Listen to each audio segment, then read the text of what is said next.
Quand on comprend ce qu'est l'UNRWA et quel est le rôle de cette organisation, le fait que cette organisation, pendant des décennies, des générations, euh, crée des organisations terroristes, fabrique des assassins, c'est le résultat immédiat. Quel est l'objectif de l'organisation? Son objectif, c'est d'assurer que la guerre de 48 ne se termine jamais. C'est une organisation qui avait de bons objectifs au départ, d'aider les réfugiés arabes de la guerre de 48 à se réinstaller.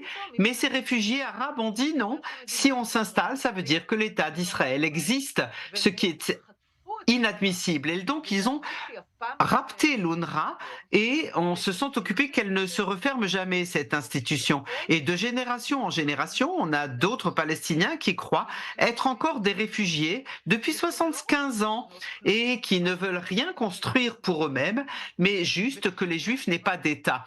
Et quand c'est ce en quoi vous croyez, évidemment que quand vous sortez des écoles de l'UNRWA, vous allez immédiatement vous joindre aux organisations terroristes. Et donc, quand vous êtes enseignant dans une école de l'UNRWA ou vous y travaillez, vous aurez de la sympathie pour ces organisations qui font ce que vous souhaitez, à savoir libérer la Palestine du fleuve à la mer. C'est ça qu'ils font dans cette organisation. Oui, il faut rappeler que les Palestiniens sont le seul peuple au monde où le statut de réfugié en fait se transmet de génération en génération, où on a aujourd'hui des arrière-petits-enfants de réfugiés qui sont considérés comme réfugiés par l'ONU et avec cette agence l'UNRWA qui donc renforce, si je vous comprends bien, le sentiment d'être un réfugié des générations après la guerre de 48 par exemple, et c'est là le nœud du problème. Absolument. On ne peut pas comprendre ni le conflit, ni ce qui se passe à Gaza, ni le 7 octobre, sans comprendre l'UNRWA. 75% des personnes qui vivent à Gaza sont inscrites par l'UNRWA comme s'ils étaient encore des réfugiés de Palestine. C'est-à-dire que la majorité des gens qui vivent à Gaza, quel est le message qu'ils reçoivent tous les matins? Eh bien, c'est un message qui leur dit Gaza, c'est pas chez vous. Ne construisez rien à Gaza.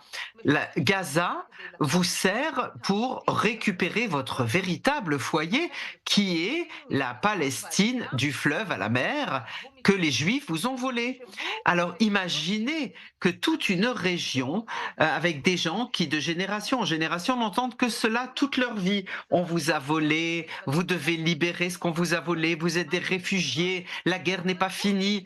Alors évidemment qu'ils se joignent au Hamas, bien sûr qu'ils commettent des massacres contre les gens qui à leurs yeux sont des gens qui leur ont volé leur pays, qui leur appartenait. Et ils pensent que les imams dans les mosquées, l'islam, c'est ça le danger? Non, c'est l'UNRWA le danger. L'UNRWA est un élément plus dangereux, plus radical que tout imam, que toute mosquée, parce que, en fait, eux, sous les lettres de l'ONU, eh bien, sous cet acronyme, ils disent à la Palestine, ne faites jamais de compromis, ne faites jamais la paix, de génération en génération, continuez à vous battre jusqu'à ce que les Juifs n'aient plus d'État.